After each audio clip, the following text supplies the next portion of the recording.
They entered the water seeking peace, adventure, or duty, but the ocean had other plans. From the calm reefs of the Bahamas to the open Pacific, each story reveals how fast a dream can turn into a nightmare. Powerful, intelligent, and deadly predators waited below. These are 6 terrifying accounts of when the sea turned savage. The sea off the coast of Queensland was calm that morning.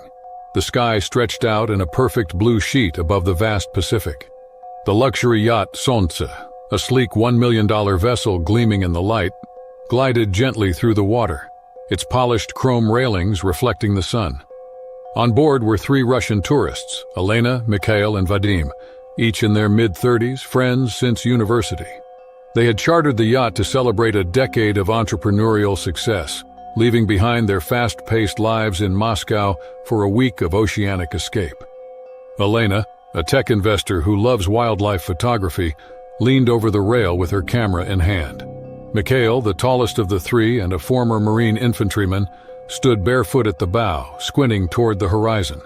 Vadim, a quieter man with a finance background and a love of luxury, sipped champagne from a crystal flute, lounging under the shaded canopy. Just before noon, dark shapes began to emerge alongside the yacht, orcas. At first, the sight thrilled them. A pod of 5, their black and white forms sliced through the water with incredible grace. They swam in unison, rising and falling like waves themselves. Elena snapped photos, captivated by their power and elegance. Mikhail laughed as one surfaced just meters away, its dorsal fin cutting through the sea like a blade. Vadim leaned closer to the rail, mesmerized. Then the largest orca turned sharply and vanished beneath the surface. Without warning, the yacht lurched violently. A hollow boom echoed through the hull as something massive slammed into it from below. Elena dropped her camera. Mikhail lost his balance, crashing into the deck. Vadim was flung sideways, striking the railing before tumbling overboard. The next strike came seconds later, harder and more direct. The vessel shuddered, pitching sideways. Elena screamed as she too was thrown into the water. Mikhail barely had time to grip the edge before another impact sent him flying overboard. Cold water swallowed them. The yacht, engine still idling, began to tilt, its underside groaning. The impact had punctured a section of the hull, and water was pouring in below deck. Inside, electronics sparked and went dark. On the surface, panic erupted. Elena gasped for air as she surfaced, coughing and struggling to find her bearings. The sun blinded her, and waves pushed her back. She saw the fin again, closer this time. Mikhail surfaced nearby, treading water and calling out, but the words were lost in the wind. Vadim was farther out, trying to swim back but being pushed away by the current. Then the water split open. An orca surged upward beneath Vadim, its momentum lifting him slightly before its jaws clamped onto his leg. A muffled, guttural cry came from him as he was yanked downward, disappearing in a froth of bubbles. The water turned pink. Elena screamed, kicking toward Mikhail, who was already trying to reach her. The orca released Vadim after several seconds, and he floated back up, half-conscious, his leg a mangled mess of torn flesh and exposed bone. Blood surrounded him, diffusing through the current like smoke. He drifted face up, moaning, unable to swim. A second orca struck Elena from below, not with teeth but with force, a solid bump that sent her underwater. The darkness closed around her as she spun beneath the surface, arms flailing, lungs tightening. She opened her eyes to find the orca inches away, its eye fixed on her, cold and unreadable. Then it let her go. She broke the surface, gasping, coughing seawater, and turned to find Mikhail pulling Vadim toward a nearby orange lifebuoy that had fallen from the yacht. He grunted with effort, his muscular arms straining. Elena joined him, grabbing Vadim's shoulder and helping him stay above water. His face was pale, lips tinged blue. The orcas circled again, slower now, more curious than aggressive. One rose high out of the water, slapping its tail and sending a shockwave through the sea. It felt like a warning, or a statement of dominance. Another pleasure boat in the distance noticed the commotion and began speeding toward them. Moments later, another followed, radioing the Coast Guard. The yachts approached fast, closing in as the orcas finally began to retreat, disappearing into deeper water. By the time the first boat reached them, the trio had spent nearly 10 minutes in the water. They were hauled up one by one, Vadim first, nearly unconscious and bleeding badly. Mikhail's arms were trembling from exertion. Elena collapsed onto the deck, shivering and weeping. Medical kits were opened. Towels were wrapped around bodies slick with salt and blood. The captain of the rescue boat radioed ahead to have an ambulance waiting on shore. Vadim's pulse was weak but steady. His leg was a ruin, but he was alive. The Solntse floated nearby, listing to one side, half submerged and slowly sinking. Rescue crews would later tow it in, revealing a gaping crack in the fiberglass hull and evidence of multiple blunt impacts. Damage reports estimated the cost at nearly the full value of the vessel. The incident was described as freak behavior, extremely rare but not unheard of. Orcas had been documented attacking rudders in parts of Europe, but this violent escalation puzzled experts. Elena sat wrapped in a blanket, staring out at the water as the shoreline came into view. Her hands still trembled. The orcas hadn't just damaged the boat. They had come for them. There had been no provocation, no mistake. It had felt deliberate, almost calculated. Mikhail, bruised and exhausted, stayed silent, his eyes locked on Vadim's pale form, a paramedic applying pressure to the gory stump below the knee. None of them would ever forget what the ocean had shown them that day. The grandeur of the wild had turned to fury in seconds, and all their wealth and preparation had meant nothing. Nature had reminded them of its power in the most visceral way, not through myth, but through teeth, muscle, and silence. The sun beat down hard on the waters near Fort Pierce Inlet, Florida. Late spring heat shimmered off the surface, and the air carried the thick scent of salt and diesel. It was May 6, 2025. And Petty Officer Tyler Hayes, 29 years old, had been on duty since dawn. Tall and lean with a military buzz cut and years of experience on the water, Tyler was part of a Coast Guard search and rescue unit dispatched after reports of a missing fishing vessel. Their patrol boat cruised slowly along a series of shallow channels, skimming just above the sandy bottom stirred by recent storms. Tyler stood at the bow, scanning the murky water for signs of debris or movement. He wore a life vest, a utility belt, and polarized sunglasses, but the oppressive humidity clung to his skin. He was no stranger to risk. He'd assisted during hurricanes, rescued stranded swimmers, pulled people from burning boats, but today felt unusually still, almost heavy. A second patrol boat was farther north, sweeping the inlet mouth. Tyler's crew had orders to scan the inner shallows where tides were unpredictable and visibility was poor. They found nothing for the first hour. No signs of wreckage, no flares, no radio signals. Just after 10 a.m., Tyler volunteered to do a close visual check of a narrow inlet pocket where sonar had briefly picked up something unusual. He lowered himself into the water with a rope tethered to the stern. The depth was shallow, maybe 6 feet, and he floated easily above the sandy bottom, scanning for signs of a hull or a capsized vessel. The water was thick with suspended particles and seagrass. He moved slowly, his body slicing forward with practiced strokes. He saw only sand, broken shells, and the occasional crab. But then the water around him shifted. Without warning, a dark shape exploded upward beneath him. The bull shark hit with terrifying speed. Its snout slammed into his side, and Tyler barely had time to register what was happening before its jaws clamped around his lower left leg. The pressure was staggering. His scream was muffled by a mouthful of salt water as pain surged up his spine like fire. The shark thrashed, pulling him sideways, tearing muscle and snapping bone. Instinct kicked in. He jabbed downward with his free leg and struck the shark's gill slit. It loosened its grip slightly. Tyler twisted hard, ripping his leg free, skin and muscle shearing open, and kicked toward the surface, blood clouding the water behind him in a red plume.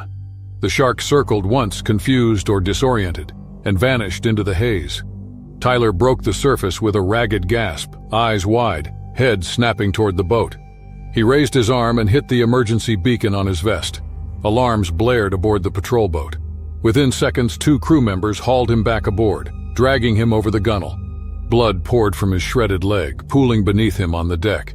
His skin was pale and his lips trembled. One hand gripped the deck rail, the other clutched at his thigh in a desperate attempt to stop the bleeding. A deep puncture near the calf exposed bone, while multiple gashes stretched along his shin. The limb looked torn apart as if chewed by machinery. The medics on board immediately packed the wounds, applying tourniquets and pressure. Tyler gritted his teeth, trying to stay conscious. He felt the pain in waves, each one sharper than the last. Sweat rolled down his face as the boat sped toward shore, bouncing over choppy water. He didn't speak. He just stared at the sky, jaw clenched, chest rising and falling in short, shallow gasps. His fingers dug into the deck with each surge of agony. By the time they reached the dock, an ambulance was already waiting. He was rushed to a trauma unit where surgeons worked for hours to save the leg. Tendons had been severed, muscle groups shredded, but they managed to keep it, barely. Over the next several days, Tyler endured multiple surgeries. Pins and plates were inserted. Infection risk remained high. The physical pain was only part of it. The psychological impact was just as devastating. A man who had spent his career protecting others from danger had come face to face with one of the ocean's most aggressive predators. And it had nearly cost him everything. Investigators reviewing the attack concluded that the shark was likely a mature bull, over 9 feet long. Bull sharks were known for their aggression and tendency to patrol murky shallows, where poor visibility made mistaken attacks more likely. The Coast Guard classified the incident as a rare but acknowledged occupational risk. For Tyler, the label didn't matter. He couldn't sleep for days. He kept replaying the moment, the sudden force, the teeth, and the helplessness. Every muscle in his body had tensed at once when the shark bit down. And now, even in the quiet hospital room, he flinched at sudden movements. Still, he was lucky. He hadn't bled out in the water. His team had responded fast. The shark hadn't returned for a second attack. He'd survived. And though he'd need months of physical therapy and walk with a limp for the foreseeable future, he was alive. Public reaction was swift. News outlets covered the story. Experts explained how bull sharks were territorial and reactive in low-visibility waters. The Coast Guard issued reminders about the dangers of shallow patrols. There were debates over protective gear, swimmer protocols, and sonar effectiveness in detecting nearby predators. But Tyler didn't care about the headlines. What stayed with him was the moment he looked into the water after surfacing and saw his own blood bloom in the current. It was the realization that something out there, something powerful and ancient, had come for him without hesitation. The ocean, for all its beauty, had no rules beyond survival. His leg would eventually heal. His confidence might return. But the fear and the sharp primal awareness of vulnerability would never leave him. And every time he looked down at the long, jagged scars, he would remember how close he came to never making it back to the boat. The sky was a soft gray as the first light of dawn touched the waves off the coast near Cape Town, South Africa. A cool breeze rolled in from the Atlantic, ruffling the sand and sea. Jack Meyer, 22 years old and in love with the ocean since he was a boy, stood barefoot at the edge of the beach with his surfboard tucked under one arm. He had been surfing for over a decade and knew these waters better than most. Quiet, athletic, and calm under pressure, he thrived on solitude in the sea, far from crowds and noise. It was early, just past 6 a.m., and he had the beach to himself. The waves were clean and rolling in steady sets. Perfect conditions. He strapped the leash around his ankle and jogged into the water, the cold immediately gripping his legs. Jack didn't mind. It always woke him up. He paddled out quickly, gliding over the surface like a shadow. The sea was calm, the water dark but clear beneath him. Kelp swayed slowly along the ocean floor, and fish darted through the light, breaking beneath the surface. Jack waited for the right wave, lying flat on the board, scanning the horizon. 10 minutes passed, then 20. He caught one wave, then another, carving smooth arcs down the face of each swell before dropping back into the quiet blue. It was peaceful. No boats, no noise, just the wind, the water, and the rhythm of the ocean. But deep below him, something stirred. Unseen in the depths, a great white shark had been following the vibrations in the water. Nearly 15 feet long, the shark had patrolled the coastline all morning. Large seals had drawn it close to shore, and now Jack's movements had caught its attention. From below, the silhouette of a surfer lying on a board looked much the same as a seal. Vulnerable, floating, unaware. The shark rose slowly, propelled by deep muscle and instinct. Jack felt nothing. He was watching the next swell begin to form when it happened. The water beneath him exploded. He never saw it coming. The shark slammed into the bottom of his board with terrifying force, shattering the fiberglass and sending Jack hurtling into the air. He hit the water hard, flailing in shock, and before he could even take a full breath, the shark struck again. Its jaws closed around the lower half of his body, clamping down with incredible pressure. Jack's body jerked violently as teeth tore through muscle and bone. Blood clouded the water instantly. He screamed, but it vanished beneath the crashing waves.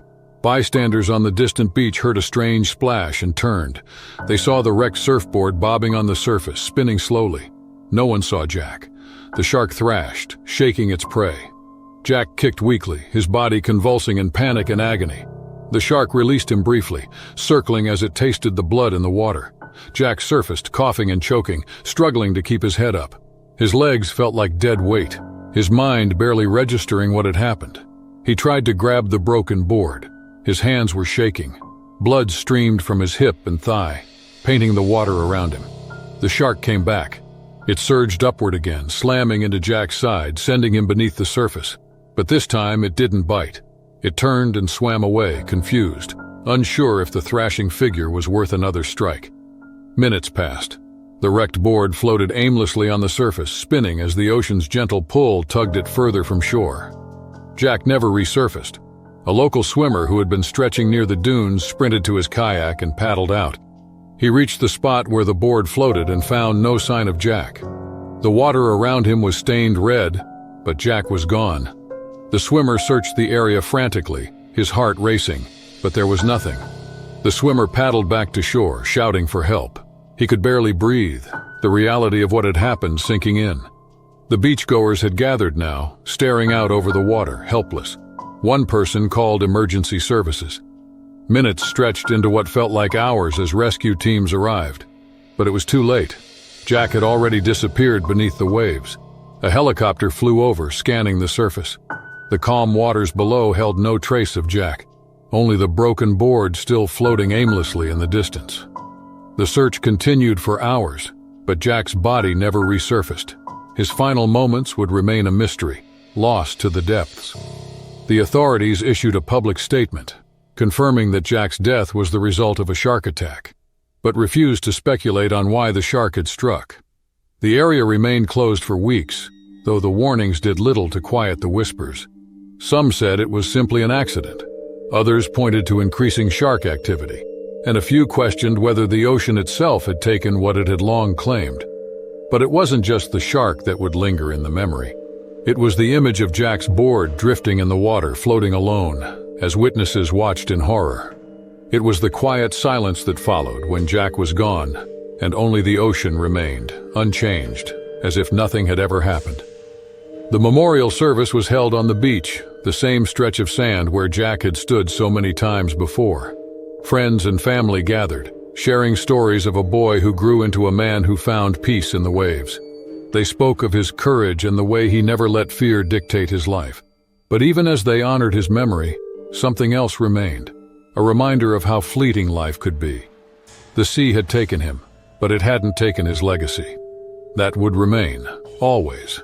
And on that beach, as the waves broke and the wind picked up, the board that had once carried Jack through the waves would remain a haunting symbol of his final ride. It was a reminder of how quickly everything can change. Jack was gone, but his love for the ocean would never be forgotten. Jake Tanner had always found peace in isolation, the kind that came not from silence alone, but from the vastness of the sea stretching endlessly in every direction. The only sound, the slow groan of wind against sails and the gentle slap of waves against the hull. At 34, he had already spent a decade living aboard various boats, sailing across oceans and chasing the kind of freedom that most people only imagined. A quiet, capable man with a weathered face and calloused hands, Jake had charted a solo course across the Pacific, intending to spend 3 months off-grid, relying only on his experience, instincts, and the rhythm of the water. The voyage had gone smoothly for weeks, with clear skies, favorable winds, and calm seas. His 70-foot yacht, a sturdy monohull he had spent years modifying for long-distance solo trips, had handled the journey flawlessly. Days blurred together as he moved from island to island, fishing, reading, and maintaining the vessel. Somewhere between Kiribati and Fiji, far from the nearest shipping lanes, Jake decided to drop anchor for the afternoon, letting the yacht rest while he indulged in one of his favorite pastimes, swimming in open water far from land, with nothing beneath him but blue. The midday sun was high, casting shimmering ribbons of light over the water's surface. The ocean was almost eerily calm, with no clouds above and no current to speak of. Jake stripped down to his swim trunks and, after securing the ladder and checking his surroundings, dove into the sea with the practiced ease of someone who'd done it 1,000 times before. The water was cool, refreshing, and impossibly clear, with visibility stretching dozens of feet in every direction. As he floated on his back, arms outstretched, he stared up at the sky, the yacht bobbing gently nearby. For several minutes, he swam slow, easy laps around the stern, letting the water pull tension from his body. He didn't notice the shadow at first. Not because it wasn't visible, but because out there in the deep blue of the Pacific, shadows were common, and most passed harmlessly beneath. But this one lingered. The oceanic white-tipped shark, about 9 feet long and weighing over 400 pounds, had been cruising the open water all morning, drawn by subtle vibrations and distant movements. Unlike coastal sharks that hunted near reefs, the white-tip thrived in the open ocean, curious and bold, often drawn to boats and unfamiliar sounds. As Jake moved in the water, the shark circled from below, silent and slow, until it was close enough for him to finally feel something was off. That almost imperceptible shift in the water, like a chill running through his spine. He turned in the water, treading for a moment, squinting down into the depths. At first he saw nothing. Then just beneath him, the pale underbelly of the shark tilted into view, followed by a sleek dorsal fin cutting upward with deliberate grace. His heart seized. Jake began swimming back toward the yacht with long, desperate strokes. No longer casual or composed, the safety of the boat suddenly feeling impossibly far. Behind him, the shark rose, drawn closer by the erratic motion. It didn't rush, it didn't need to. Oceanic whitetips were known for their patience and their relentless curiosity. And in the middle of the sea, they rarely passed up a chance to investigate potential prey. Jake was halfway to the ladder when it struck. The impact was sudden and brutal. A jolt of pressure and pain as the shark lunged from below and sank its teeth into the side of his left thigh, jerking him downward with terrifying force. Water filled Jake's mouth as he was pulled under, bubbles and blood rising around him in a violent swirl. He thrashed instinctively, fists pounding against the sleek body, his scream lost beneath the surface. The shark let go just as quickly as it had struck, releasing him in a cloud of red and veering away, circling again as Jake flailed his way back to the surface. Gasping, barely able to kick with his injured leg, Jake reached the stern of the yacht, his hands clawing at the metal rungs of the ladder. Every movement sent white-hot pain through his leg, which now gushed blood in rhythmic pulses. He managed to pull himself halfway up before collapsing on the deck, panting, water pouring off him in streams. He didn't know if the shark would return. He didn't dare look. Blood smeared across the deck as he dragged himself toward the cockpit, reaching the emergency panel with shaking hands. His fingers fumbled for the beacon switch, and when it finally clicked on, a silent signal shot out across the ocean. The pain had become unbearable, the leg nearly unrecognizable, shredded and deep, with muscle torn and bone likely exposed. He tied a belt around his upper thigh, trying to slow the bleeding, and lay back, eyes closed, the sun beating down on his face as the waves rocked the boat gently beneath him. Hours passed. Jake drifted in and out of consciousness, the world around him narrowing to heat, pain, and the distant cry of gulls. Late in the afternoon, just as clouds began to gather on the western horizon, a faint hum broke through the silence, the low thrum of engines. A cargo ship, responding to his emergency signal, appeared on the edge of the sea. Crew members found him barely responsive, his skin pale, eyes glassy, lips cracked. They hoisted him aboard, treated the wound as best they could, and kept him stable until he could be airlifted to a hospital the next day. Doctors said he was lucky to be alive. The leg would need months of reconstructive surgery, and there would be permanent damage. He would walk again, but never the same. The attack left more than physical scars. Jake, once fearless and content in the loneliness of the open sea, now found himself haunted by the image of that silent shadow, the moment the water turned from peaceful to predatory. He kept the yacht, but after the attack he rarely sailed alone, and when he did, he no longer swam in the open sea. The cold waters off the coast of Gansbaai, South Africa, were notorious for their secrets. Wrecks scattered across the seabed, swallowed by time, and predators that ruled the currents. Dmitry Orlov, a 38-year-old Russian adventurer and seasoned technical diver, had come for both. Tall, broad-shouldered, with a beard streaked in salt and sun, Dmitri had made a name documenting extreme underwater environments, chasing relics of the past and brushing against danger like it was oxygen. The wreck that brought him here was a 19th-century cargo ship, a rusted carcass twisted by salt and current, known locally as the Bonehold. Its ribs jutted from the seafloor like fingers reaching for the surface. Dmitri and 2 other divers, plus a surface crew aboard a rigid inflatable boat, had chosen a clear morning to descend. The visibility was exceptional, 30 feet or more, rare for this time of year. As they geared up, Dmitri adjusted the strap on his high-resolution camera, clipped his dive light, and reviewed the plan once more. He would lead the descent, documenting the structure while the others followed behind to take samples and measurements. The surface team would track their air and depth from above, maintaining radio contact through tethered gear. Every protocol was in place. At 20 meters down, the wreck loomed ahead, its hull broken open from years of relentless surf. Fish darted between rusted beams, and purple sea fans waved with the pulse of the tide. Dmitri hovered just above the seabed, moving slowly along the outer hull, the camera light illuminating centuries of decay. He was focused, steady, methodical, pausing to scan the structure, record details, capture stills. His breathing was calm. Every movement was practiced. None of them saw the shadow approach.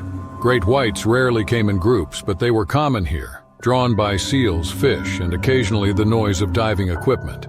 This one had been circling for some time, just out of sight, its large black eyes fixed on the vibrations below. Measuring over 15 feet, it moved without urgency, gliding through the cold with terrifying silence. From below and behind, it rose like a ghost. Dmitri had just passed the ship's fractured mast when the first flicker of movement caught his eye. He turned, too late. The shark exploded from the gloom with astonishing force, its mouth wide, its body arching as it collided with Dmitri's left side, jaws closing around his shoulder and upper back in a single devastating bite. The water filled with a burst of red. Dmitri's regulator flew from his mouth as the shark shook violently, spinning him before letting go.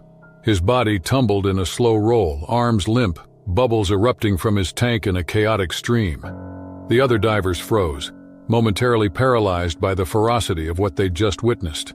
One of them surged forward, grabbing Dmitri by his rig and hauling him upward, kicking hard toward the surface while the other signaled an emergency.